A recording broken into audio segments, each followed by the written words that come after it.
evening, ladies and gentlemen. 大家晚上好, selamat petang, selamat malam, tuan-tuan dan puan-puan sekalian. Welcome to our KW Malaysia virtual training. Just a quick show of hands. How many of you here are a guest who is not part of KW right now? You are a guest. If you are a guest, can you please press 1 on the chat box right now? If you are a guest, someone invited you, thank you. Eric, thank you. Raymond, Jonathan, Victor. All right, Lynn, Sandra, Kim. Thank you very much. I want to welcome you as guests today. It's a privilege and honor to host you and to have you be part of this conversation today. I also want to take the opportunity to welcome some of our other regions in Asia. I know that we have KW Indonesia here on the call as well. I see Linda, the regional OP of Indonesia, is here. I want to welcome KW Indonesia. I want to welcome KW Japan, KW Thailand, KW Cambodia, KW Philippines, KW Japan. So thank you very much for joining us. Quick question. It is right now a durian season, right? Everyone knows there's durian season.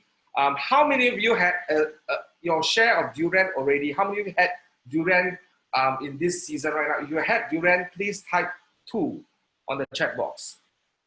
All right. Just want to let you know it's durian season right now. There you go, Linda, you had durian. Awesome. Yeah, I just had my durian yesterday, the first durian I had post MCO. It was awesome, but a little bit more expensive than usual. Well, guys, today you are in a treat. We are bringing you in my opinion, one of the most celebrated trainers from KW, all the way from North Florida, Tallahassee. The first time I saw this gentleman spoke live was in Dallas in February when he was being interviewed with him and his wife, being interviewed by Bo Anderson on stage during the inspirational morning. So I felt that he was a man of humility. He has gone through great experience in life. He has more than 30 years, I think, in real estate. And Gene started very young. That's why he can do it for 30 years. So he probably started at 5. I think he started at 5. They start early in Florida back then, I guess. But ladies and gentlemen, please join me to welcome the KWU Master Faculty Trainer. And there are not many Master Faculties around, okay? All the way from Florida, Gene Rivers. Gene, thank you for taking your time off your business to share your journey in your life and your business with us. So all to you, Gene. Well, thank you for that kind introduction. I actually had 2 careers prior to real estate, so I appreciate you saying I started at 5, but that didn't happen.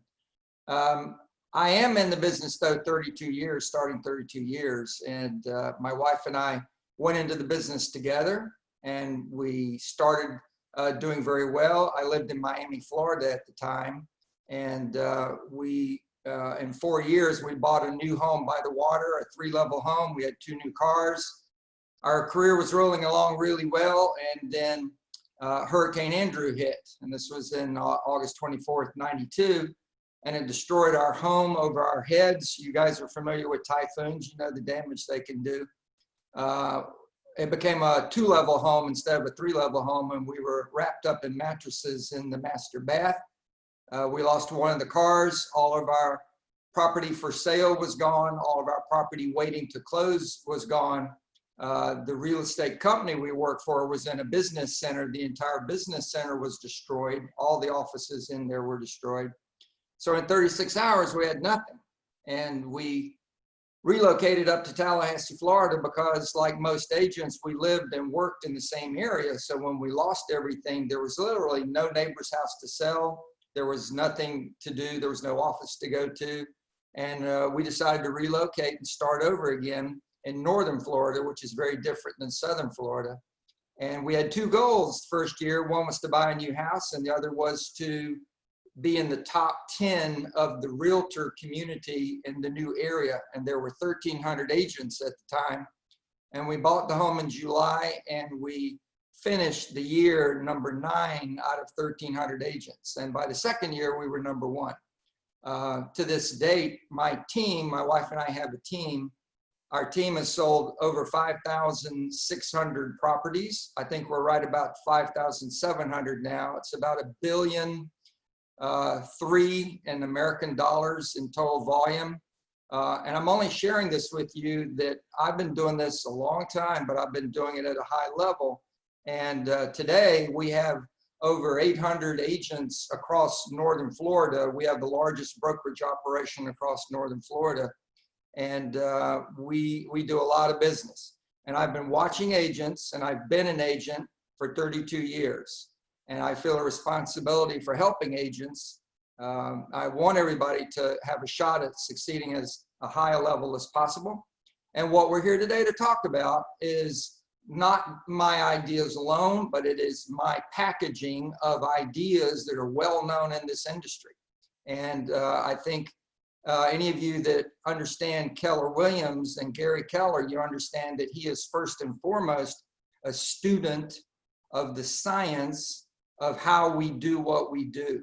He cares about the truth and nothing but the truth. He doesn't like theory. He doesn't like people to guess. He wants to know the truth of it.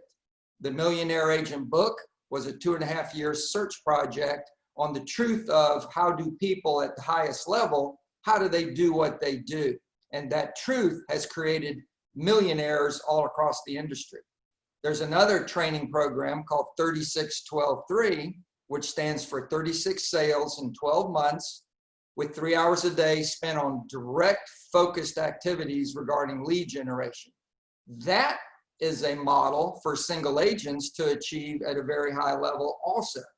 So we have training in our company, we have research in our company about how to succeed. So today we're going to talk about what are the best practices of both single agents and teams across the industry. We all are in an industry where we're blessed. Everyone needs two things every day, and it's food and shelter. And we're in the shelter business. And virtually everyone on the planet uses some kind of shelter, and they either own it or they rent it. And the reality is, by providing people the kind of shelter that they want, we can get paid. And anytime your core business is built on something that all people want and or need, you can make quite a bit of money and you can be really successful. So are we ready to get going, Jonathan? Can we crank up? All right. Yes, we're going to go over some slides today that will all be available to you all. I suggest you take notes because the slides don't have notes. So you're going to need to take notes. The first thing I would tell you whoa, what's going on here? There we go. The first thing you need to think about is if you're a single agent and you're succeeding at the highest level, meaning 30 to 40 sales a year is what our research says you can do without giving up your life worth living, you better have a plan because the details will eat you up. If you are new, if you're brand new or not doing as much business as you'd like to, these lessons are for you as well. You need to begin with the end in mind. Agents are business owners. I'm not sure legally how you're organized where you are, but in most of the world, agents, a real estate agent owns a business. They have a business. And when you own a business, what you need to think about is not, gee, I hope I do as good as I can do. I want to go as big as I can go big. That's not how you start a business or build a business. You have a specific target in mind. If you're going to open a shoe store, are you going to have any employees? Are you going to have 100 pairs of shoes or 1,000 pairs of shoes? You have to have a plan about what it is you're trying to accomplish. I'd highly encourage you all to think big because this opportunity, the path you're on in selling houses and helping people get what everybody needs, you can build quite a big pile of success. So think big, and we're going to talk about what think big looks like in our company's view. Aim high and act bold. The main reason you own a business is to have a life worth living, at least it should be. But in order to have a life worth living, you have to define your life worth living, and then you have to put a cost, a dollar price tag on the life worth living, and you will fund that out of the profit of your business. After you pay your bills, you have a profit. And one reason you want to build your business bigger is because the purpose of profit is to either grow the business or as a reward to the shareholder, the stockholder. If you're a single agent, that's you. But you want to always be profitable. And if you are a single agent, you should pay yourself out of your business a proper fee, and then determine how much your profitability is, because the fee, the pay you get covers your lifestyle, and the profit allows you to grow your business. If you take all the profit as your pay, then you never have money to grow the business. And the truth is, I've seen a lot of agents do well and they keep spending the money as fast as they make it. And then if I ask them, well, why don't you get some help? They say, well, I can't afford that. And the reason is because they have a new car, they have a $500 suit, they have a $200 haircut, and they go on a lot of vacations, and they're actually spending the money that could have properly invested, made them truly successful, truly wealthy. When you think about how much money, this is best practice one. Agents who succeed at a high level are targeting a specific amount of income. They are not targeting as much as I can. They're not hoping to do well. They're going after a specific amount of money. Your commission splits, your fees, whatever they are, you know how much typically you're going to make on a sale. And if you know how much money you want to make, then you can divide that commission income into how much money you want to make and know how many houses you need to sell. The truth, though, is a lot of agents don't calculate how much money they need to make properly. So you need to be cognizant of needing to fill three pots of money. The first is lifestyle. And lifestyle is obviously your residence, your home. It is your family. Do you have children? Children. Oh my gosh, I have 4 kids. Kids cost a lot of money. You need money. Aging parents. In the world today, we have an aging population that is getting poorer and poorer in retirement and old age. I had to help out my parents. I lost my dad 5 years ago and my mom 2 years ago. They were in their 90s, so they lived a long life, but they didn't plan to live in their 90s, so they ran out of money. Well, luckily, my wife and I, we wrote checks because I can afford to, and I saw it coming. I knew they were going to run out of money. So they lived a great life all the way to the end because I was prepared. I was making enough money to write checks for them. You need to also fund vacations, clothing, dining out. What do you want your life to look like? And I'm not saying this cavalierly. I hope you remember my opening. My wife and I lost everything. And we ended up in North Florida. When we got here, we lived in a garage and I had 2 kids. And from that point going forward, we made money selling houses, reinvested the money in growing the businesses. And today we have a house at the beach. We have a ski house in the mountains in Canada. I have an apartment in Manhattan in New York City. And my wife and I are looking at another place in Jacksonville, Florida. So I say that only to say my wife and I have the lifestyle we want because we can make the money that'll fund the lifestyle we want. The second thing you need to do is make additional monies in order to make investments. The money you make from work will never make you wealthy, but the money you make from work, a piece of that money, if you make enough, put into, in my mind, real estate is a great place, but put into investments, real estate, stocks, bonds, whatever you choose, but that money turned into an investment over time can make you wealthy. And today, my wife and I have single family houses, townhomes, condominiums. I have 70,000 feet of office space. I have industrial tracts of property. I have a farm. We're highly invested in real estate. And that is the true wealth that we've built up out of making enough money to make investments. And then the last thing is pay off your debt. You need to get out of all debt. If you have a mortgage on your home, you need to pay it off. If you're young and you have college debt, pay it off. Just credit cards, pay it off, get rid of all debt. And you need to do all 3 of these. You need to make enough money to live the life you want, to be growing yourself rich, and to get rid of all debt. Now, when you know how much money that is, then you need to, again, turn it into how many houses you need to sell. In our company, we believe this about thinking big. We believe that the business is built on leads, listings, and leverage. And internally, your success path starts with think, think, think. Think about what your life could be. Think about how much money you need. Think about the opportunities in your local market. Think about what it is you want, because everything is waiting for you to come and get it.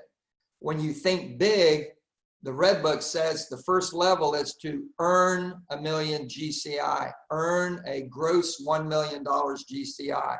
The next level is to net $1 million GCI. The next level is to receive $1 million from your investments, I'll never forget, my wife and I, when our investments started making us as much money as the money we were making from all of our businesses, we knew we had reached a place that we are blessed to be at. Very few people get to that place. And anyone who gets to that place ultimately goes to the next level, which is to give $1 million, to give away $1 million. And my wife and I have been giving steadily. That is not, we don't consider that to be something you should do in one big check for $1 million. We think you should be giving away money every year constantly. And my wife and I are more than halfway to giving away $1 million. And we're very happy and proud to be able to do that to our causes and our charities. I took my son to the airport today. We have 4 kids. My baby is still in college, and I took him to the airport today. And I don't know if you're watching what's going on in the United States right now, but politically, we have a large incident all over in every major city now of protests. And unfortunately, some of those have turned violent, but that's not the issue. It's protests about discrimination, and it's real. And on the way to the airport, my son told me that last night he was on the internet with a lot of his friends, and he's spearheading a campaign to raise money for 5 causes to help change things. And I'm so proud of him, because I think our children tend to, they don't listen to what we say, they watch what we do. And when you are a parent, realize your children are probably going to model the behavior they see you do. And I sat there driving him to the airport, looking at him, realizing he has learned the gift of giving. And he is making me very proud. Anyway, that is the path of thinking. Best practice number 2 is written plans. If you own a business, you have to be very serious about turning your dreams and your ideas into concrete written plans. And the big why is how many houses you need to sell.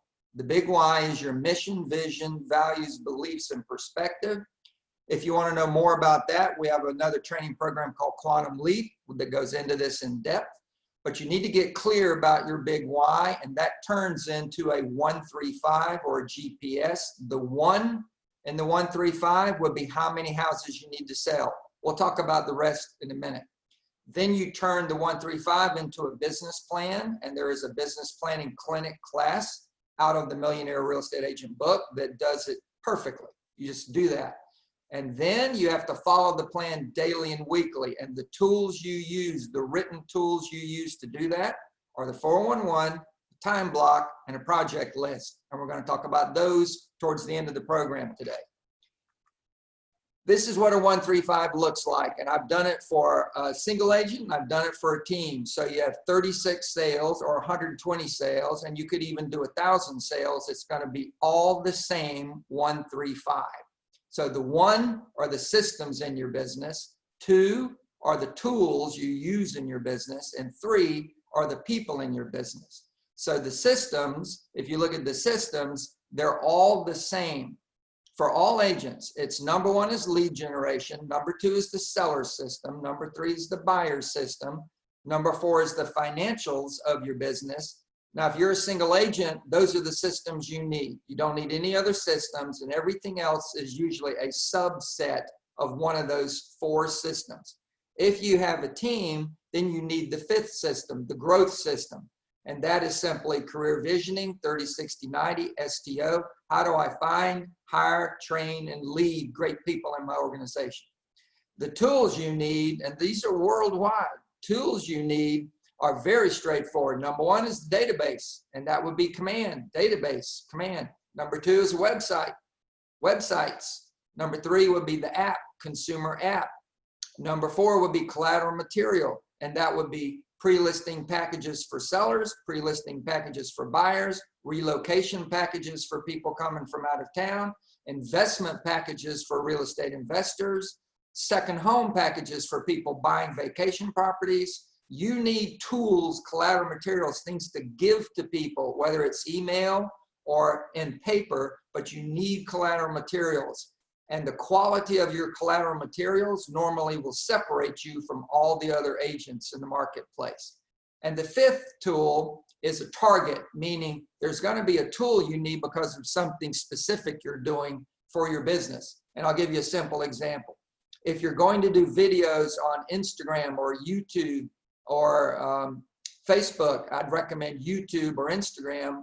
Don't know your market, but that's what I'd recommend here. You're going to probably need a quality digital video camera and some digital editing software. If you're not going to do videos, you don't need those tools. If you're going to do open houses and you're going to do those consistently to generate business, you're going to need a kit for the open house. You're going to need directional arrows driving them to the property. You're going to need a registration book. You're going to need some handouts about you and your business. And these things you don't need if you're not going to do open houses. So tools are relative to your work, but the first four, all agents need those first four. And then people. If you're a single agent, it's you yourself are your first person people asset. Number two is a VA, a virtual assistant, or an executive assistant. And these are people you utilize to do the jobs that are below your pay grade. If you're trying to do $100,000 a year for yourself in real estate and you work 2,000 hours, that's $50 an hour. If you're doing $10 an hour work, you're wasting your time. You'll never make $50 an hour if you do $10 an hour work. If you're a good chef, why are you washing pots in the kitchen? Hire somebody to wash the dang pots so you can cook more food and serve more plates, right? If you have a team, and this is a level 4 team in the Red Book, which would do 120 sales a year, the rainmaker, the agent who's building this team business, is the listing agent and the CEO. The second hire would be admin number 1, which is about the system development. Number 3, the third hire would be admin number 2, which is about marketing and driving lead gen up. And then number 4 would be a buyer agent. And then number 5 is a coach. And for you to be highly successful in building a business and you've never built one before, in terms of hiring people, you need a coach. You will get breakthroughs in your business. My wife and I grew our business from 0 in Tallahassee, Florida, to our best year. We sold 486 houses in 1 year, and we made $2.2 million that year in net commission to us, not gross, net commission to us. That path was breakthrough after breakthrough after breakthrough. If you're a single agent, that ceiling is you and the time you have to spend working. You hire one person, think of it as this. I had 40 hours a week of work by myself. Now I hired a full-time person. Now I have 80 hours a week I can spend, but those 80 hours will also have a ceiling.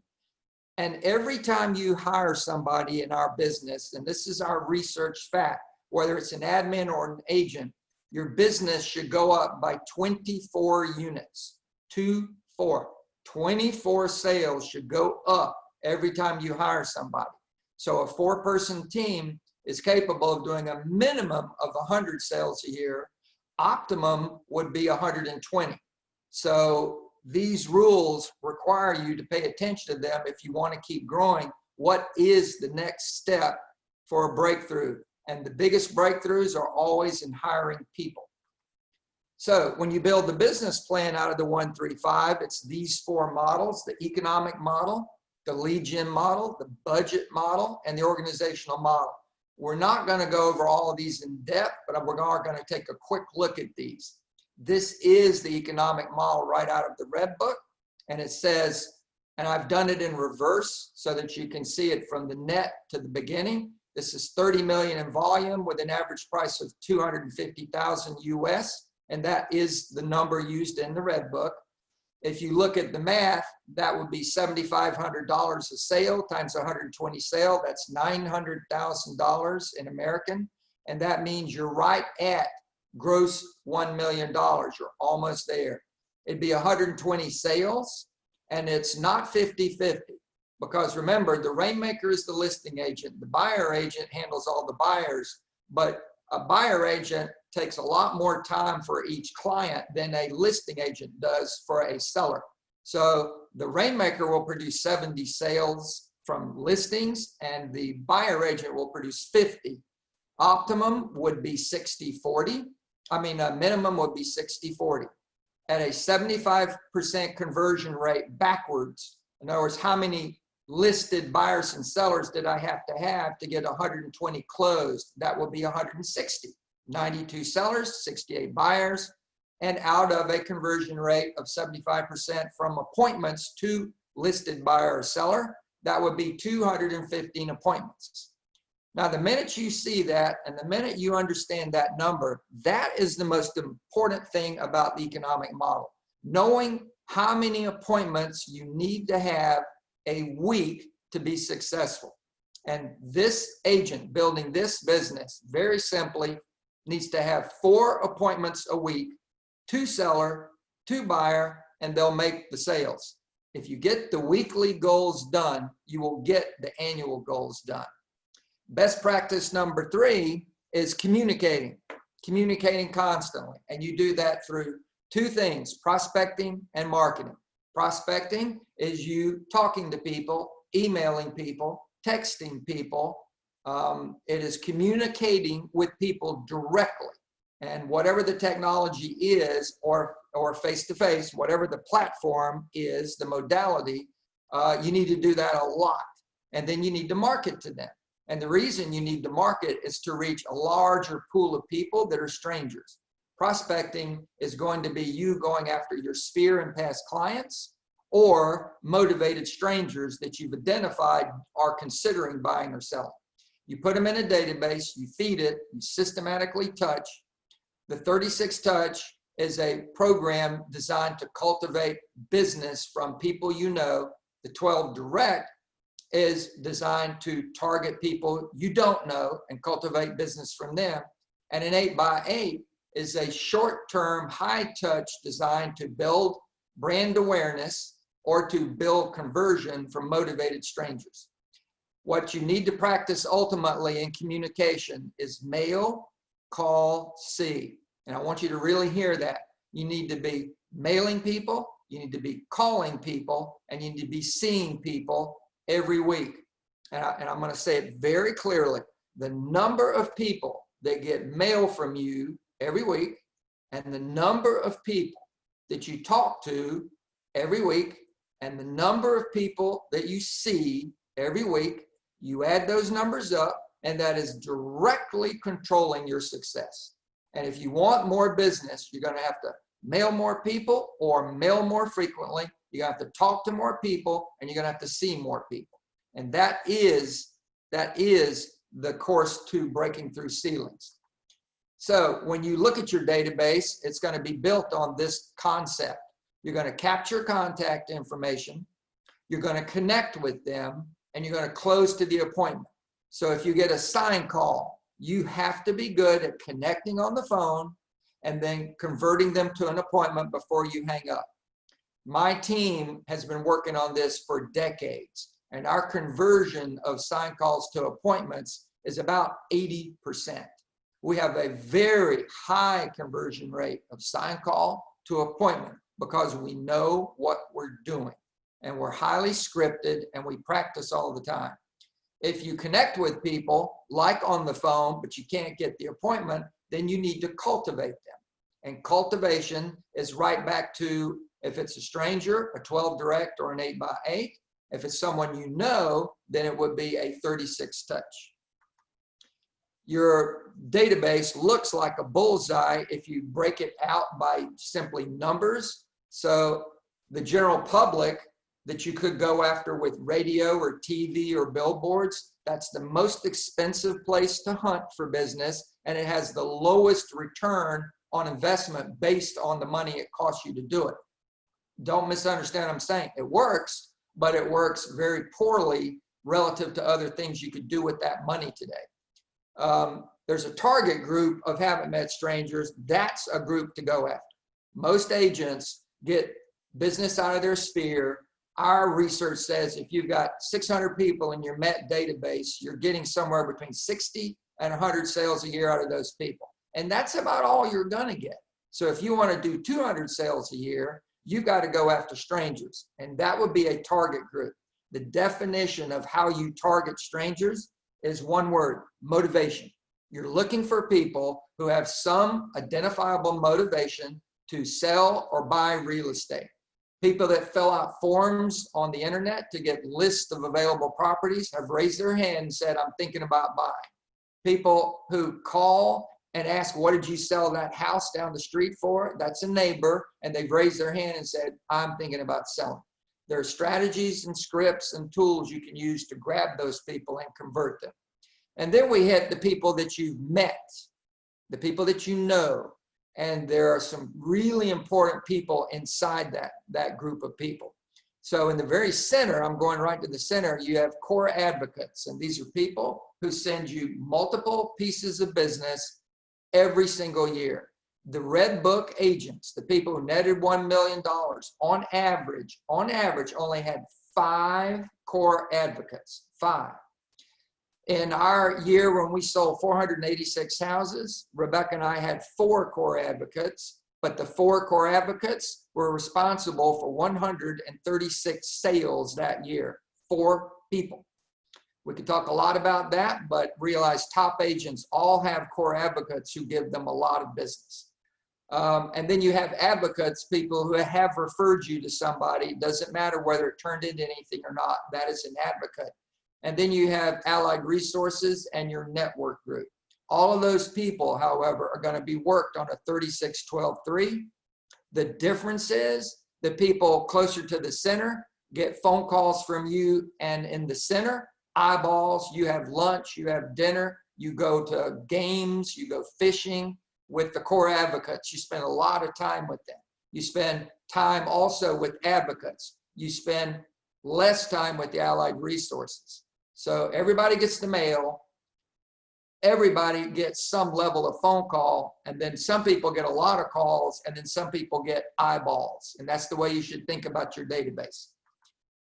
These are the areas that you can mine to get appointments. You need to focus on appointments. And the truth about what we know, MREA 1, the agents who are netting $1 million use 3 lead generation arenas to get 75 to 80% or more of their business. My wife and I use 3 arenas right now that generates 100% of our business. It is our past clients in Sphere, it is the internet, and that includes social media, it is the internet, and it is geographic farming. And that creates all of our business. And we have a 1-3-5 for that, and that's all we do. You've got to make up your mind about how many of these are you going to focus on. Our research says even the people selling hundreds of houses a year are not going to use more than 5. And 3 will still account for 60 to 80% of their business, and they'll have 2 that'll be the other 20% that they get. Be very clear about what I'm saying to you. What you should do is very few things and do them really well and do them every single week. You're going to do open houses. You're going to need to do 1 or 2 a week every single week, so that by the end of the year, you've done 75 to 80 of them, and that's going to give you 30 sales a year if you do that. So the lead gen model, this is a quick look at how it breaks down for 3 sources. The database of Sphere and past clients, that I would be 50% of that volume of 120, 60 total. It's the 36 touch. That's what the drip campaign looks like. This is the web. Web is 1.0 static websites, and web 2.0 social media.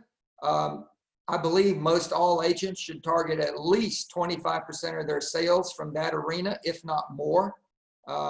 There's no question with what's going on in the world right now with the coronavirus, a lot of people are not as mobile, they're not out as much, and they're on the internet a lot more. And this is a great time for you to cultivate a lot of new business by videos, by driving traffic to the video, by small dollar ads through command on Facebook or on Instagram or on Google. And those are prime partners of Keller Williams now. So the cost is so low, it's just unbelievable. Realize your website in KW now is driven by artificial intelligence, which is rapidly changing the entire landscape of getting leads off of websites. You don't need multiple websites any longer. It shows you here targeted websites are driven by the consumer. So if I go to a KW agent website and I start to look for properties and I create a favorite list of properties, it's going to become a buyer site because I'm clearly a buyer. If I, however, go and I try to find out what my home is worth, it's going to become a seller site because I'm clearly a seller. If I go and look at investment properties or click on articles about investing or the Millionaire Real Estate Investor book, it's going to become an investor site. This is radical and this is industry altering, and it's amazing what we're going to get out of that. The Web 2.0 social media, if you have a niche that you're working on any social media platform and it is paying off, you keep doing that. But if I had to advise you right off the gate, I would tell you Facebook and Instagram or YouTube are where you need to focus. And I believe all agents need to focus on video right now, very heavily on video. It is rapidly taking over the search category. Google is still the #1 search engine, but it's rapidly becoming YouTube. YouTube is #2 and it's probably going to surpass it. And Instagram is radically rising up with a younger demographic. You need to figure that out, but you need to be on them. The daily activities on social media are really essential. And if you're going to use your social page, not your business page, you've got to make sure you do at least 4 social posts to 1 business post. And you got to really hold that up or they're going to drop and not come to your site anymore. Internet lead generation looks like this. And I'm going to start with the end in mind on the bottom. Active buyers and sellers come from lead conversion, which comes from lead capture, which is what your website is about. You get people to your website by utilizing social media, and it shows you networking, microblogging, offline marketing, search engine marketing, SEO marketing, in other words, listing aggregators. And where it says blog, this is from the Internet Lead Generation Training Manual that was written a decade ago. It's still very accurate, but today instead of blog, I would probably recommend, if you're starting off, a podcast as opposed to a blog. But if you're doing a blog and you've already got traffic and it's working, awesome. But the meteor right now in terms of that strategy is podcasting. This is the alternative. So if you don't want to do, this is the third choice, farming. And there's 2 choices here we're going to look at. The first one is geographic farming. Take an area and go after it. Dominate the area. It's a 12 direct. It's about these strategies, though. You pick it by looking at sales rates, sales ratios. You look at the target price. So if you're an agent and your average price is here, and I'm just going to use 100.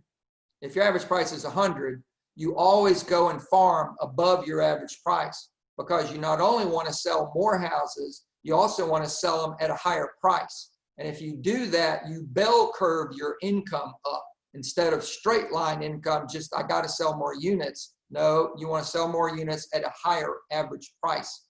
So you target it by price range, you target it by sales rates and by sales ratios. And I would do at least 3 years of research on the trend lines in those areas before you choose the area.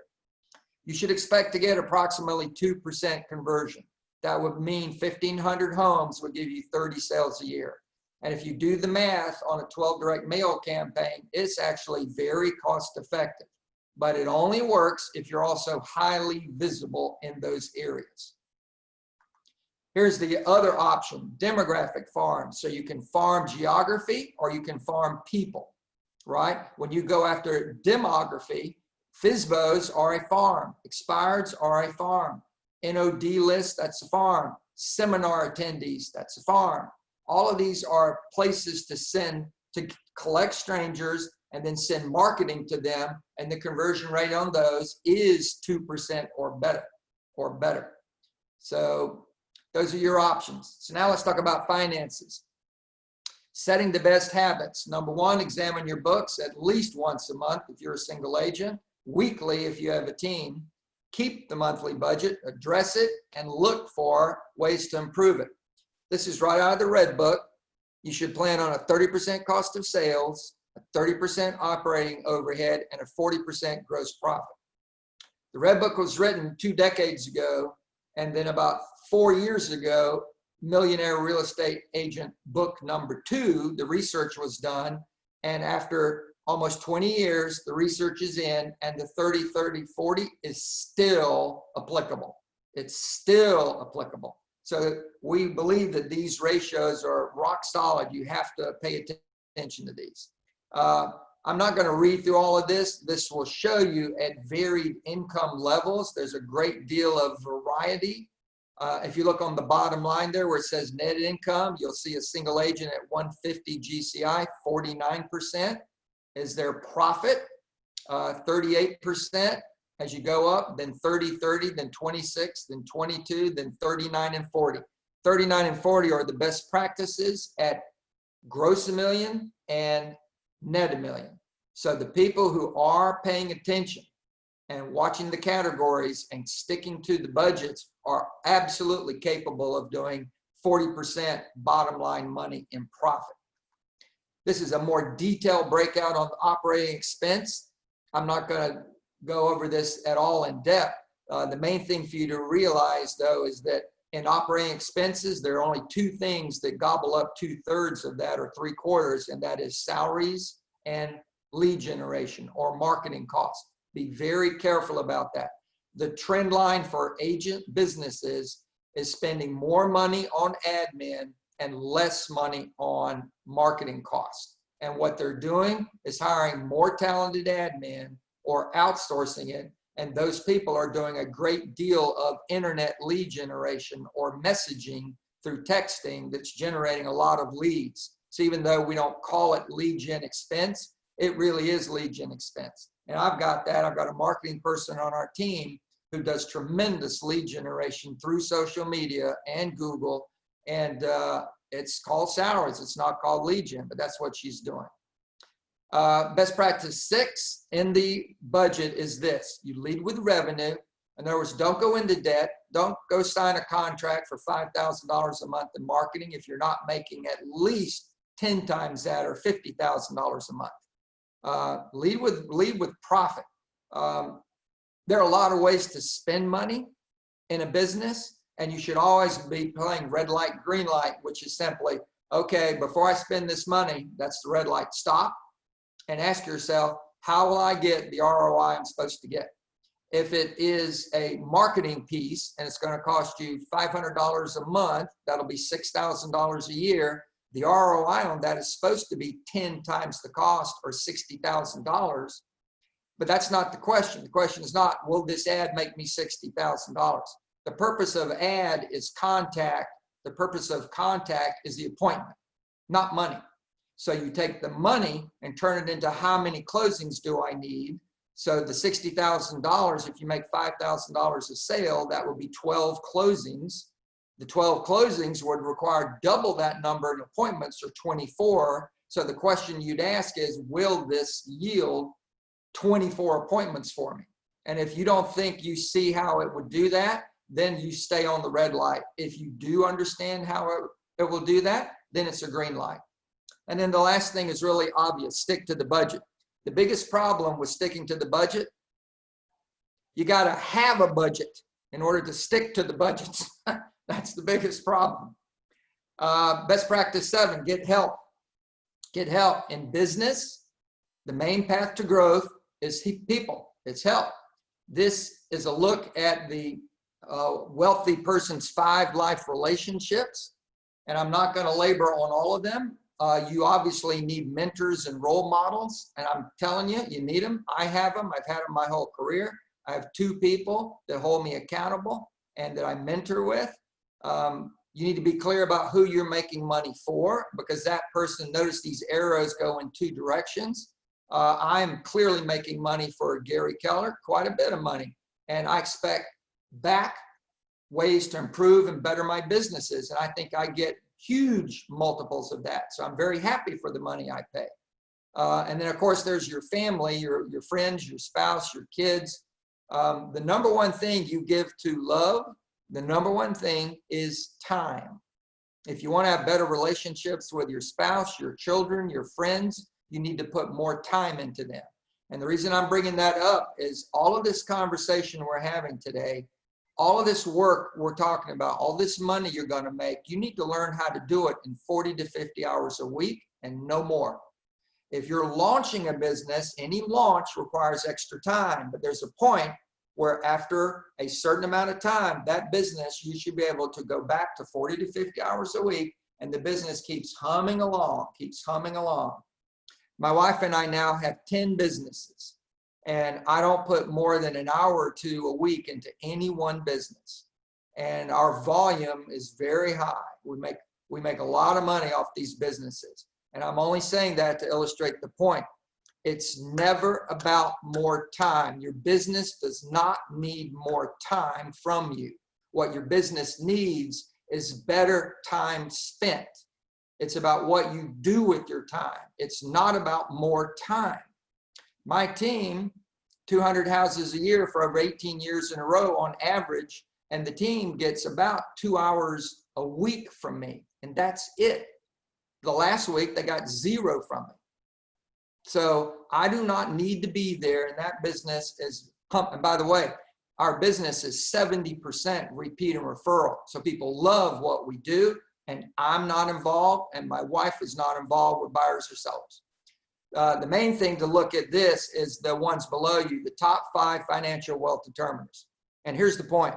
Whether you're a single agent or your team, the people that you spend the most time with every week are why you are where you are.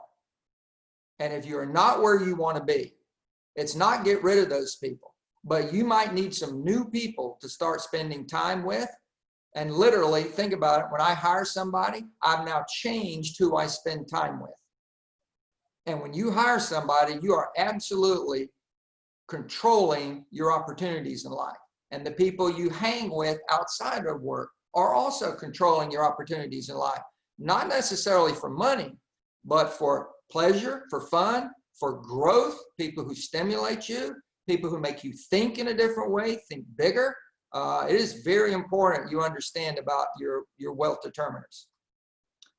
This is the 7th level chart.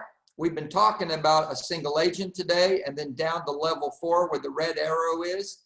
The 2 biggest things that change an agent's business are, first, hiring your first full-time administrative person, and second, hiring your first full-time agent. Those 2 things change your business permanently in a way that you can't get there if you don't make those hires. And then you go straight down to 7th level where you are the CEO. You are replaced by yourself. And my wife and I have been replaced. We have a lead person who runs the team. We don't run it. We are at that 7th level. Best practice 8, you got to get good at hiring people and leading people. And that is about career visioning, 30, 60, 90, and success through others. If you don't have that training, you need to get it. And it's the best training I've ever seen about hiring people. When you do hire people, you have 90 days. Best practice 9, don't keep people around that aren't performing. Make up your mind. You got 3 months, and you should be evaluating them after 30 days, after 60 days, and after 90 days. And this applies to a virtual assistant. This applies to a part-time person. A lot of people hire people and simply don't inspect how well they're really doing at what you hired them to do. And that means you got to pay close attention for the first 30 days. And if they look like they're getting it and they're doing well, you start to release control of them. And that's what this growth control graph is about. And somewhere around the middle of the first 90 days, 45 to 60 days, you start to really let them loose, or you let them go. That's the way it looks. Boom. So best practice 10, accountability. What is it? Accountability is a process, and accountability looks like this. You set the goals, you do the key activities, you measure the results, you evaluate the process, you make adjustments, and then starts all over again. That loop is weekly or monthly, and no more than that. And for most people, it will be daily in the first 30 days. If I hired you for 30 days, it would look like that. And then it will become weekly. And there's no one in my organization that works without this loop happening every 7 days. Normally, they have to turn a form in to me called a 411, which we'll look at in a second. And that form can be done from Friday at 5 o'clock till Monday morning at 7 a.m. But I expect it in my inbox at 8 a.m. on Monday. So what we're going to do is we're going to evaluate what they did, and we're going to make adjustments, and then we're going to create a new plan possibly for the following week.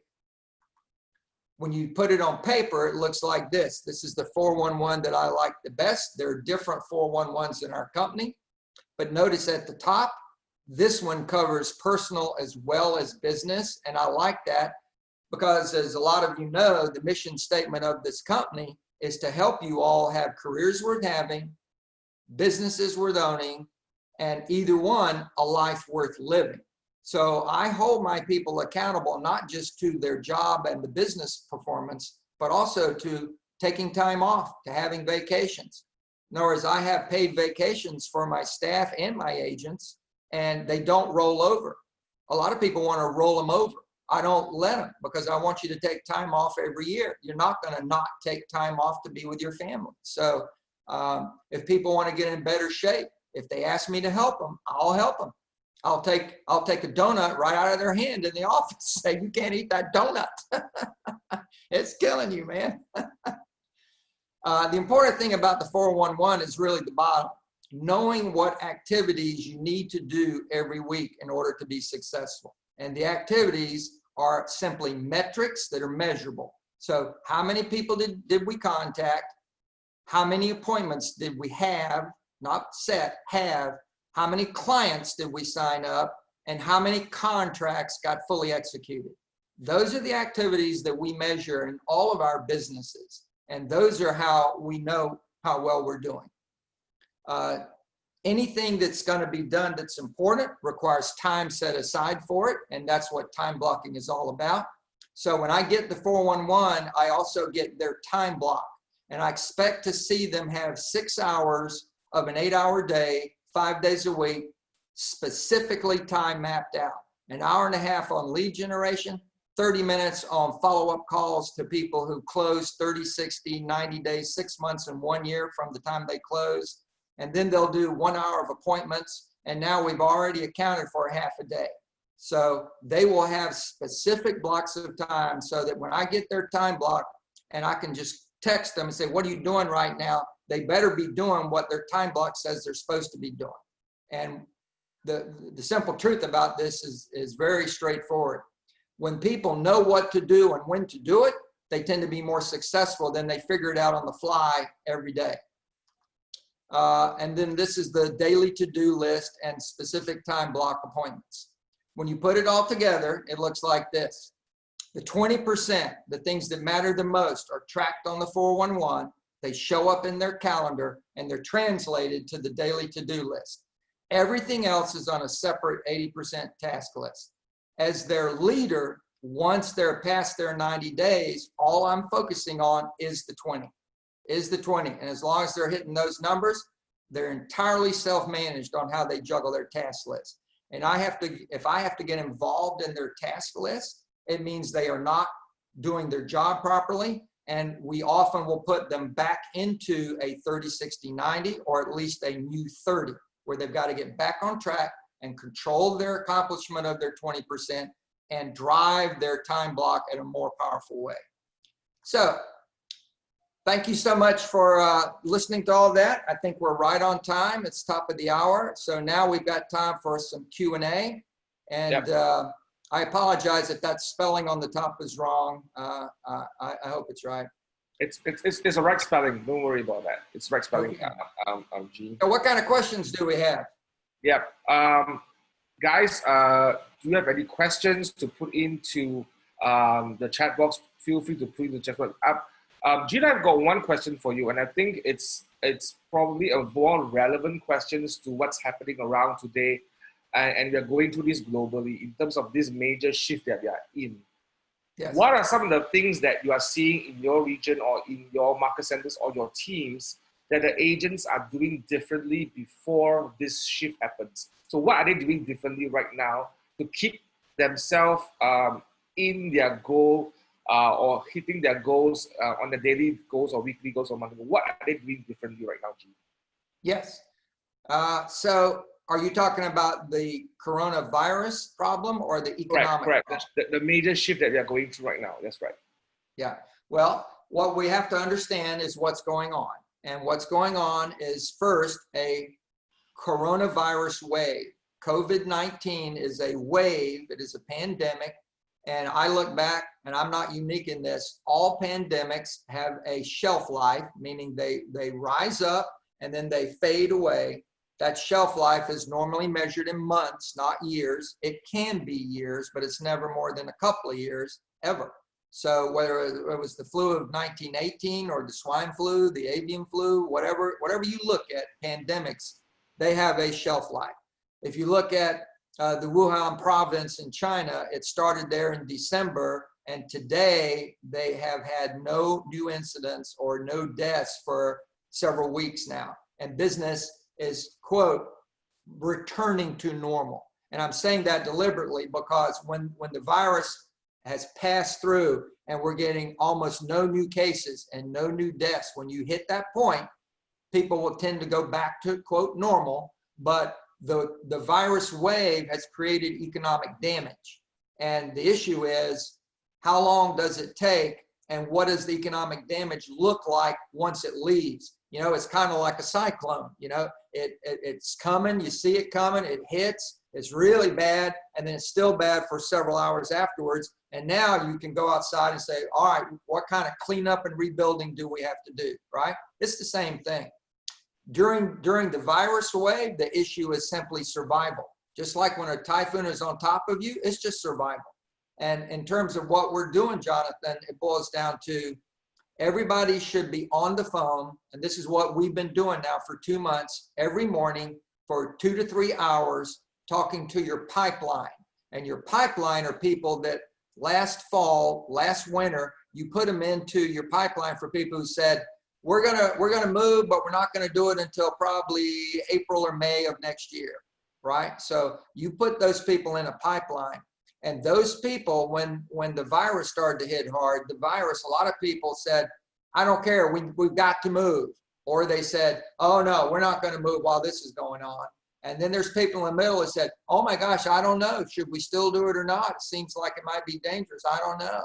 And you should be on the phone with all of your pipeline people asking the question, Jonathan, how you feeling? You still want to do it? If you do, good news. We have ways to mitigate risk. We can help you be safe. We can protect you, and you can buy homes. And if people can find a husband or a wife online, you can find a house online too. So, yeah. That's a good one. That's a good one. Yeah, well, the way we say it is, if you can find a spouse online, you can find a house online, right? Okay. But we also say, and if you buy new construction, you're buying a home you've never seen before. So people buy houses that they've not seen all the time, and usually they're the most expensive houses people buy. So we are doing about half of our business personally is people writing contracts and getting fully executed on houses they've never walked through. So you can do it. There are areas like Philadelphia and Manhattan where it's 100% of the sales are done virtually because nobody's allowed to show property. So, and yet people are selling houses. So remember, underneath the virus wave and underneath the economic damage wave that we have to recover from, there's still going to be people buying and selling houses. That's the funny thing. right? No matter how bad it is, people are still buying and selling houses. Our challenge, Jonathan, is finding out the people that we thought were going to be buying or selling, either move them into buying or selling, or ask them, okay, so now you're not going to do it. When are you going to do it? And a lot of them are going to say when all this is over. And you and I don't know when it's going to be over. So what the question you ask is, okay, great. Now you got to tell me, what does that look like to you? Is that when the schools are open? Is that when the businesses are open? Or is that when the stadiums are able to be filled up again with fans? What does it look like to you? Because you tell me what it looks like when you're going to be comfortable buying or selling, and then I'll follow up with you when I see that time arriving. So you need to reset your pipeline, and then you need to go after motivated strangers. And we are having a great deal of success in the States, because it's not just us, it's around the country, with people doing virtual open houses on properties that they have listed. And the viewership of these videos is in the hundreds for most agents, not 5 or 6. It's in the hundreds. And there's a lot of business being done off virtual positioning of property on Instagram and YouTube as well, and doing small dollar ads to promote and boost your listing videos. And that is generating a lot of business. So it is about doing different things, Jonathan. But remember what we said earlier? Your entire success is going to be built around every week. How many people did you touch through marketing? How many people did you talk to through the phone or on text or on email? And how many people did you get in front of? And that could be through a Zoom call or in person, but it could be through a Zoom call. When a hard recession hits, which is what we have, Jonathan, in some parts of the world, those numbers go up. In other words, how many messages you need to send out, go up. How many people you need to talk to, go up. How many people you need to see, goes up. And I can't fix that. It's harder. But here's the good news, Jonathan, and I really mean it. This is good news. When times get tough, a lot of agents that aren't that good either leave the industry or they sit on the sideline going, I'm going to wait for this to settle down. And that's your opening. If you're serious about your business becoming bigger, that's your opening to do the work they don't want to do and go get more market share. And if you talk to top agents, they'll all tell you this. You know what? When it's easy to sell houses, any idiot can sell a house, and it's hard to take market share. But when it gets hard, I like that, because that's when I can do the work that others won't do, and I'll beat them long term. And that's the reality of where we are, Jonathan. Thank you for sharing that. I think that's a good perspective. And I think that it's the same thing that's happening here right now in Malaysia. A bit that we have a lesser lockdown right now, and people are starting to do business. And we can see in the month of May, closed volume has increased because people are open for business. And we were more prepared because we had 2 months of huge virtual training on teaching people how to touch base, how to do care calls and all that. And basically, guys, this is just the same thing that's happening around the world. It is not exclusive to a certain country. I think everywhere, people just need to touch base and reach more people and more conversations and build more database and nurture those database so that you get more business when the time is right. I think for Malaysia right now, the time is right now. One of our agents just closed 7 transactions in 5 days, right? Because the time is right now. Great. There's a question here about looking for motivated buyers. Given the current economic situation right now, what are some of your conversation starters, or how do you kind of help agents to look for motivated buyers right now? Well, that kind of depends on your market and kind of what's happening in the market. So that is a real true issue. So I'll talk about a lot of what's going on in the States, because I know that.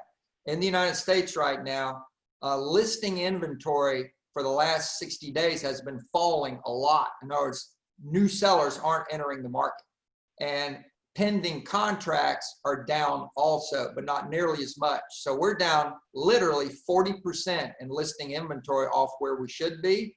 And contracts pended, meaning buyers who executed contracts, are down 15%, right? So what that means is we have buyers who can't find property to write contracts on, and that's reflected because of the drop in listing inventory. Now, the way we're solving that problem is that we're finding property for people to buy. Because here's the thing, always believe in the data. So if you look at the trend line, take a 3-year running trend line for Malaysia or for any province or whatever you want to look at, how many homes we're selling each year for the last few years. And if they were trending up and now all of a sudden it's trending down, if you look at the trend line, there'll be a gap there. Those people who, quote, were going to sell and move are still sitting out there and they're still thinking about it, but they're a little nervous, a little worried right now. So what we've done is we've targeted the areas and then done just what we talked about. We've done a mail call campaign to find, and the way it works on the phone or in the mail is very simple. Hi, this is Gene Rivers, Keller Williams, the Rivers team. We have a buyer, and it's important you be very specific, not generic, because all agents say, hey, we have buyers. You want to sell your house? No.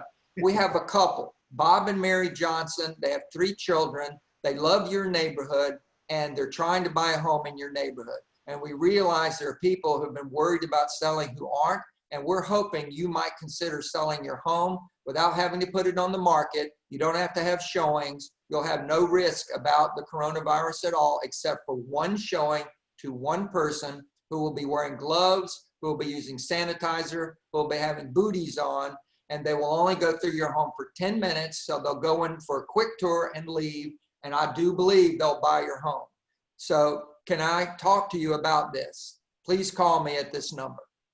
Now that approach, we're selling houses from people who were going to sell, but decided to pull back. But when I said, do you still want to sell? And if it only took 1 day to sell your home, would you do it? And we're finding there are people that'll do it.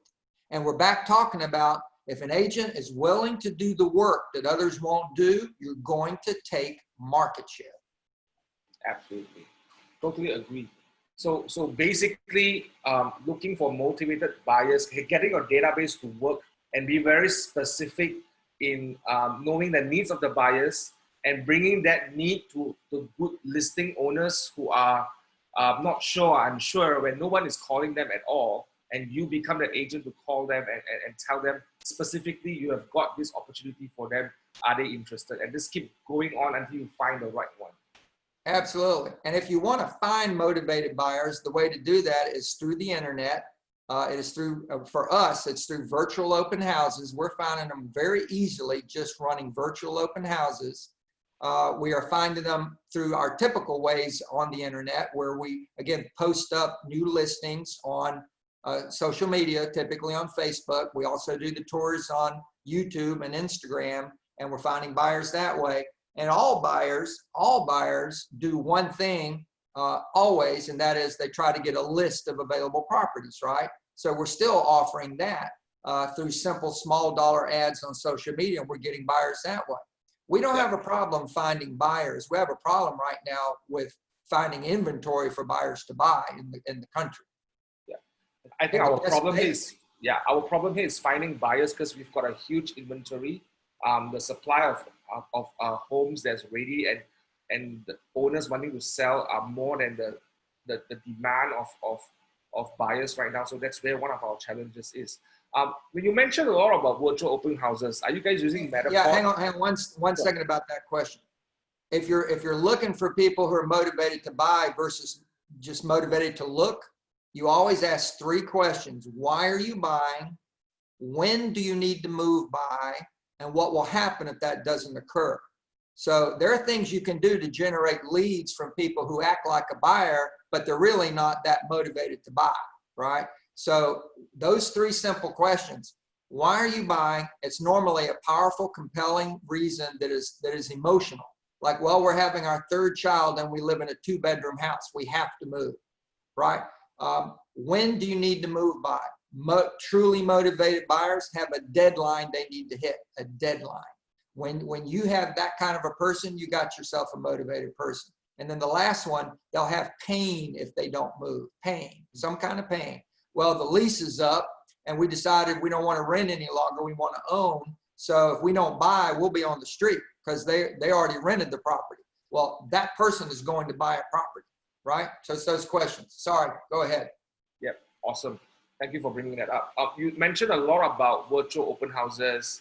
I'm assuming you're using Matterport 360 tours, the 3D tours, walkthroughs, and what are some of the, how often does this happen in terms of virtual open houses? Is this happening daily for you guys, weekly, or how is that happening in terms of your team right now? Yeah, the Matterport would be for the listing itself. So wherever the listing is, there'll be 30 to 40 photos and a Matterport view of the home. The virtual open house is a very different thing. It's the same house, but now the agent is walking through the house, talking to the camera, talking to the consumer about the house. So you're demonstrating the house. The Matterport view, the agent should be involved in that. It's just a tour of the home so that they can pull it apart, walk through it, right? You're not involved in that. But the virtual open house allows the agent to essentially be doing, and the consumer doesn't think like this, but the agent's doing an audition to be somebody's agent by doing a virtual open house tour, right? And what we find is people are calling us and emailing us more questions and comments about the house from the agent doing the virtual open house tour, just like if they came to a physical open house, right? They'd be more engaged with the agent and they'd be asking questions, and they're doing the same thing. With the Matterport tour, we know people are clicking and looking at the house videos. We get very few email questions off that or phone calls, right? And a lot of it has to do with the agent through the camera connecting with them like I'm connecting with you, right? So this is not as good as face-to-face, but it's the next best thing. So don't underestimate the power of that. They're not the same thing, a Matterport or a 3D versus a virtual open house. Got it. Thank you for sharing. Let's just switch gears a bit on a different tone. You, in your presentation just now, the tools that you're using, the 411, the 30-60-90, it sounds to me that you have a high accountability structure in the way you run your business, and it has been a culture in your team and your organization. What are some of your tips or some of your advice to some of the people here who might find accountability a challenge for us? Well, it is a challenge, but people that are high achievers like accountability because they're serious about achieving their goals. The people that I'm in business with have financial goals and achievement or growth goals, right? So I have people who've moved up in my organization because they have a growth goal. We have buyer agents who the money they can make selling 36 houses a year, they want more than that. In fact, they want the money from 72 sales a year, double the volume. Well, so they have a growth goal to get to 4 a month, and then they can hire a showing assistant, which will allow them to do 80 to 100 sales a year. But what they've got to do, and it's what we talked about today, is they've got to break through a ceiling, which is they can only do so much on their own, right? So if people want to do that, they've literally got to, if they join us, then they've got to get to 3 a month in 90 days just to keep the job. And then they've got to get to 4 a month for 6 months in a row or longer in order to be eligible to get the showing assistant who's going to take them to 8 a month, right? So along the way, they've got to take career visioning, 30, 60, 90, STO, because they're going to hire that person. They're going to train that person, not us. They'll be responsible. They'll be building a business inside my business. Now, here's the point. If you have people who are just looking for a paycheck, but not for growth, accountability will be a problem. If you have people who want opportunity and they realize you will be accountable for your production, if you want to go here from here, that gap, you'll earn it by being accountable every single week, and we'll move you to that reality if you are accountable. People that aren't accountable, I don't have an opportunity for them. Are you having someone to coach you even right now, Gene? Someone was asking this question. Absolutely. I've had a MAPS coach since MAPS got invented. And you're still having a coach right now coaching you? 2. 2 coaches. Yeah, I'm really bad. Now I need to find 3. I know it, but I know it. This is a personal question, and I just feel free if you can answer this question. There's a few questions here about your personal life, Gene. You have been in this business so long. by sharing what you have just shared about your personal success, you could retire, could you? Yeah. Gene, you could retire. What's keeping you so passionate about what you do? And you just mentioned earlier in our conversation before we started this call that you would talk 4 to 5 Zoom calls to other regions or other countries around the world every week. What's that fire that's burning within you that keeps you going even after having so much success in your life and business? Well, there are two separate issues there. One is about keep growing. My wife and I are literally selling our big house right now in Tallahassee, and we're going to be living at our beach house here, but also getting a new place in Jacksonville because our intent is to double our activities in the next 3 years in Jacksonville. So we're on a big growth plan, and that's the first thing you asked me about. I think if you talk to highly successful people, they typically, if you ask them, so why don't you retire? What would I do that would give me as much pleasure and as much opportunity for the rest of my life than I'm doing right now? What am I going to do? Sit around and watch stupid TV? I mean, literally, I'm having fun. My wife and I, it's stressful. We're working hard, but the dream one day is to find a career path, to find a business ownership where you love what you're doing enough that you really, you think about it all the time and you don't think about, oh my God, I'm working too hard, right? The second issue though is about the training. I am very clear about that pyramid we talked about earlier, and right at the top, it's give. I don't look at it this way, but if I looked at the hours I spend doing stuff like this, I could be paid a lot of money if I did something else, right? So what we believe in KW, and this is so true, it's one of the reasons I came to Keller Williams. I joined the company when there was 4,000 agents. It was a very small company. And what I found in Gary Keller was someone who believed in his mission statement. He believed that our purpose is to give agents careers worth having and businesses worth owning and lives worth living. And I think that is my purpose. So I need to help as many people as I can have careers worth having, businesses worth owning, and lives worth living.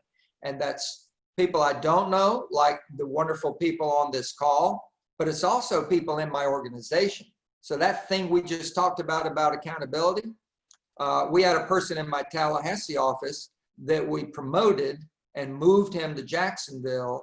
And we're over there, as I just mentioned, going through high growth.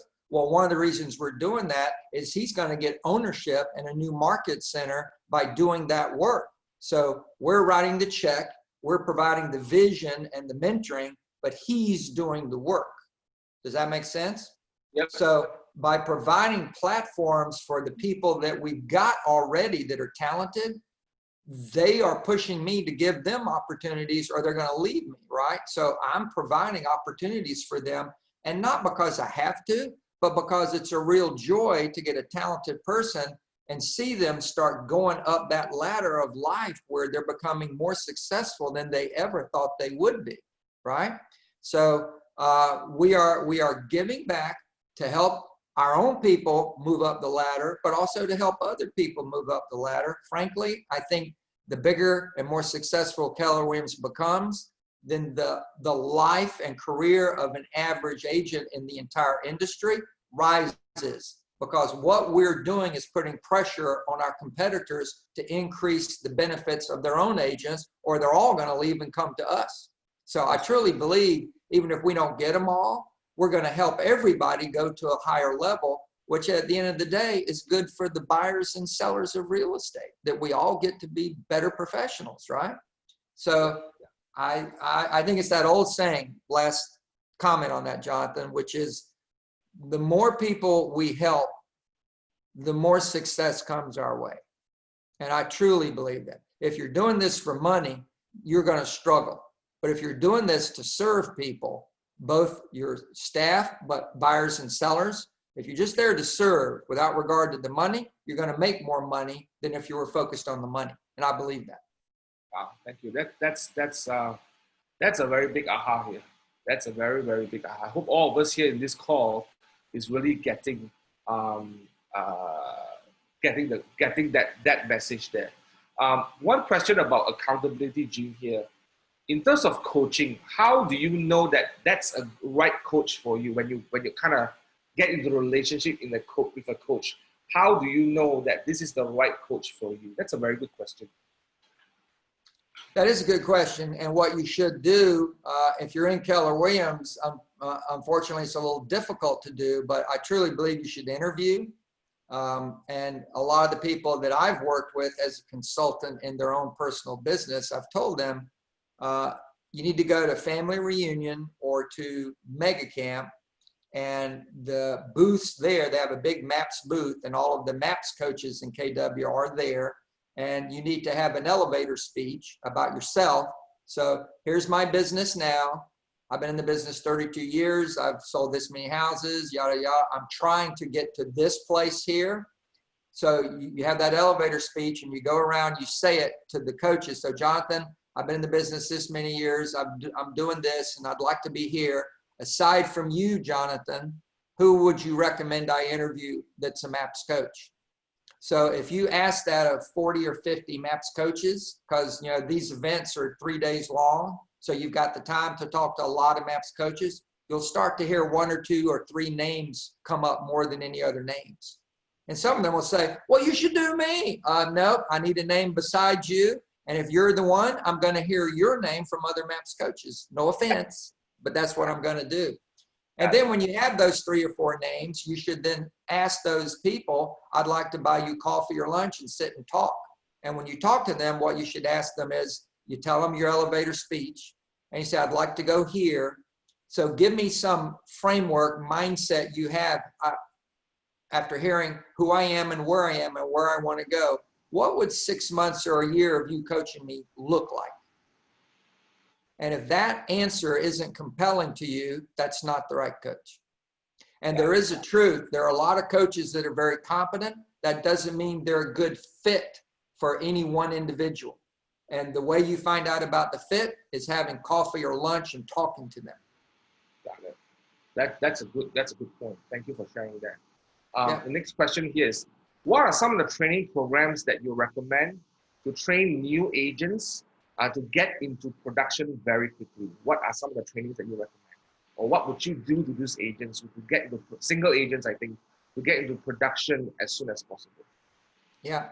Well, the first question is, how big is their Met database? How many people do they know? So they need to literally, in the first week, they should be compiling their database. So in my world, for instance, if you're an agent and I hired you to be on my team, day one, we would go over a script, and you're going to get on the phone to 10 of your Mets the first day, and you're going to call them and say, hey, Bob and Mary, listen, yes, Gene Rivers, I've joined the Rivers team. I'm so excited. The Rivers team brings 5 value propositions to anyone buying or selling real estate. I'm going to send you some information about that.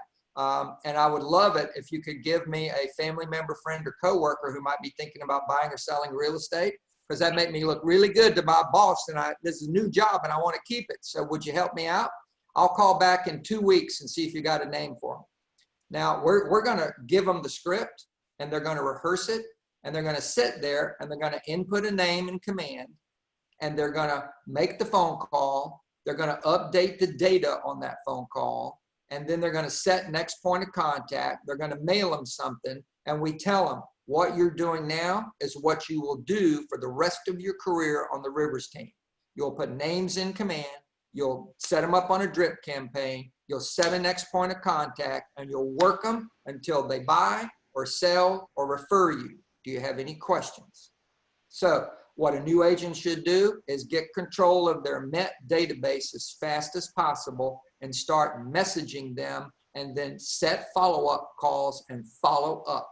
That is the 20% of how we succeed. So if you want somebody to get successful quick, they got to do what we know is exactly what works, which is prospecting and marketing, right? And they got to learn how to make it a system as opposed to it's random, right?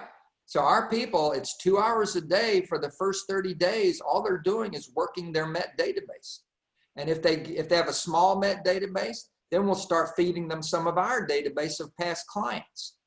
I mean, think about what I've got. I've got 5,000, almost 5,700 past clients. That means every single week we have 130 people with a deed anniversary date every week. Now, that's a great place to call. Congratulations, you've been living in Smith Street for 7 years. How does it feel? Does it still feel like the right house for you? When you bought it, it was great for you and your 2 little babies, but now the babies aren't so little. Is it time for us to redo your wants and needs analysis? Maybe you should move. Awesome.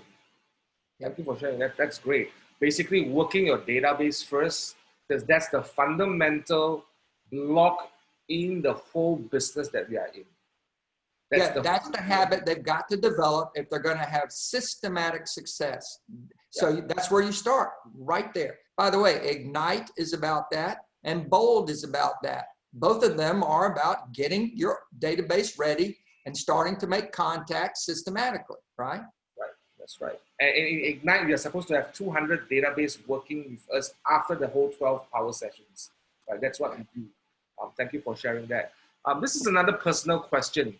How long did it take from you moving from sales in selling and running a team to accumulating all those assets that you just mentioned just now? How long does it take for you to get that point from being a business owner and now being a very good investor? And it sounds like you are still going into investment, and when investment hits, income hits equal to your business income. How long does it take for you to get there? Well, it's not this straight line kind of thing. You know, it's like fits and starts, because if you look at our growth of business ownership and or asset attribution, it's not been an even path. So we started investing in real estate very slowly and steadily, and then we started to hit, you know, really big success with our business. So we started buying a lot more property.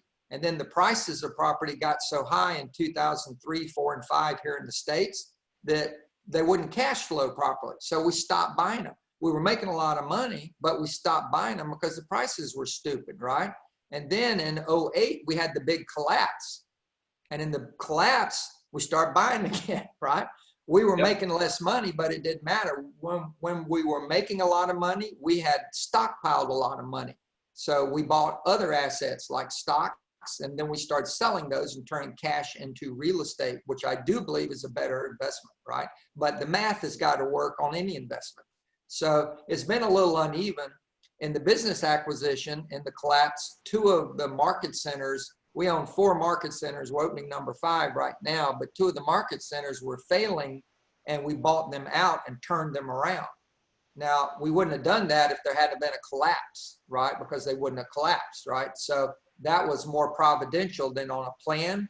So the message I'm saying is you need to have a plan and follow it, but you also need to be based in reality. And there are better times to do things than other times, right? So sometimes reality shows up and it says slow down or speed up, right? So that's what we've done. But I will tell you this, we made a conscious decision every year to grow our net worth. And that means we must acquire something, a business or a property every year in order for our net worth to keep going up. And that's one reason when you mentioned us being on stage with Mo, the year before we were on stage, or not the year before, several months earlier, we were on the stage at Mega Camp with Gary and Jay going over our net income, not our gross GCI, not our GCI, but our net income. And it was from 8 businesses, but that was 8 businesses from 2018 because this was 2019 and it hadn't finished, right? But in 2019, we added 2 more businesses. And this year we've already added 1 business that we planned to launch, and we did it. But now we have this big collapse. So yeah, it's that thing again. You know, it's like grow, dip, grow, dip, grow. It's not been smooth and even, but it's been steady. Got it.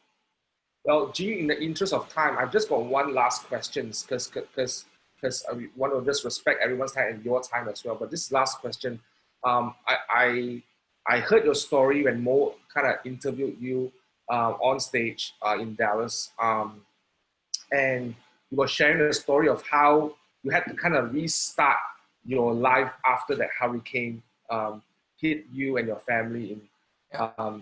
back in the 80s or something like that. 92, I think it's 92. 92. 92, and you were just sharing with us, you moved to Tallahassee, you're going to move in someone's garage and all that. How does one goes through that catastrophe, goes through that challenging moment in their lives with their family and children, and get out of there and move to where you are right now? What happened? What was that key thing or key things that helped you to get to where you are right now from that moment? Because that's a very big turning point. Yeah. Well, motivation. Motivation is talked about a lot. And what we had was a lot of motivation because of our family. We had 2 kids at the time, right? And Rebecca and I are both very driven to be successful. And we were really successful when it hit. For only being 4 years in the business, we had done really well. And I've talked to a lot of disaster victims because they hear my story and they come and say, yeah, I was hit by Hurricane Katrina, right? Over the last 20 years, I've talked to a lot of disaster victims because we share stories, right? And what you find is a lot of people have this feeling of, you know, my life was going along great. Things were good. It was just nice. And all of a sudden, bam, it was all gone. It was all over. And all I could feel was, I just want things back where they were. I'm not asking for anything bigger. I can't understand why it's all gone all of a sudden. I just want to get back where I was. And that's what my wife and I felt. We both felt like we just want, remember what I said? We just want a house and we want to have a career again. We had a great home and we had a great career and it's all gone. We've got to get that back. And we measured our life back on track by buying a house. We didn't want to rent a house. I know it sounds a little crazy. We didn't want to rent. We wanted to buy a house. We owned a house before. I don't want to become a renter again. I want to get back where I was. So we stayed in the garage to save up enough money through sales to buy the house. We could have started renting, but we said, no, we're going to be cheap until we buy that house. And then the second thing was our career path. And we literally said, we were on track. We were in the top. Now this was in Miami. We're in the top 10%, but that was several thousand agents. But we still wanted to be now in the top 10 in a much smaller area. It was a big goal, but we had 4 years of experience under our belt. We thought we knew what to do, and we thought it was a big goal, and yet we believed it was attainable. And sure enough, we got it. So I think number one, you got to be driven. And some people are motivated at a higher level than other people. And there's no use trying to analyze it. It's just the truth in life. And then some people get motivated by pain, which happened to us. So we were already motivated people to be successful. Remember, we quit our jobs, went into real estate together, took a big risk then. We had 2 kids at the time, right?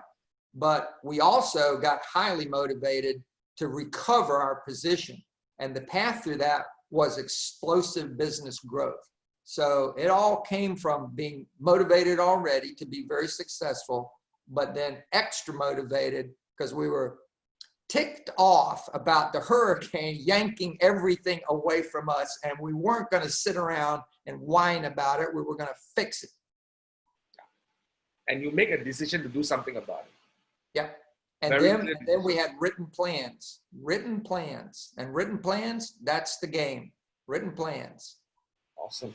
There you guys, this is the Gene Rivers all the way from Tallahassee, who's spending that 90 minutes of his time giving back to people that he has not met before for the first time today, to bless us and to give us so much nuggets of wisdom. How many of you are learning something today? If you are learning something today, please press 1 on the chat box right now. If you're learning something today, look at that number. The last few moments, could you just type in some form of appreciation to Gene, so that he is aware that you are that has already added value to your lives today. So just do say something or some appreciation, how you can appreciate Gene on the chat box. So a lot of comments coming in, Gene. Well, I appreciate that. Yeah. Gene, I know it's late for y'all. No, we keep going. Asians don't sleep, Gene. For you, it's 50 hours a week. For us, it's 100 hours a week. So that's our normal life. But Gene, what are some of your last advice for all of us here before we wrap this up? I think it's something we already said. I just say it one more time. No matter what's going on, the virus, the economy, people are going to buy and sell houses. The only question is, how many of those are going to be you helping them do it? And the path to that is talking to more people. Just don't forget that. Don't forget that. That's the key. Thank you very much, Gene. Thank you very much for taking your time off your business to spend time with us and add value to us in our lives. If you are ever in Malaysia, please let us know. We will be happy to host you, and we'll be all excited to see you and meet you and your family. So with that, thank you very much, Gene. Everyone in Malaysia, thank you very much for today's session. I hope you all learned something and added value in your lives. So with that, good night and good morning for you, Gene, and I will see you again. Thank you very much. Bye-bye, everyone. See y'all. Thank you. See you.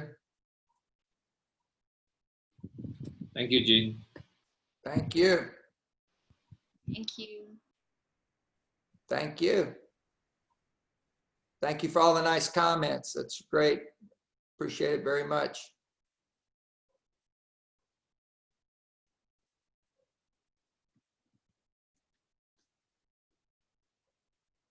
Nice. You're welcome.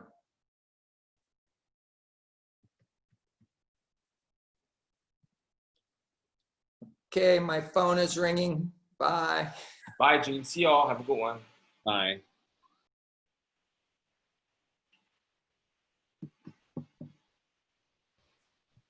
And thank you everyone for coming.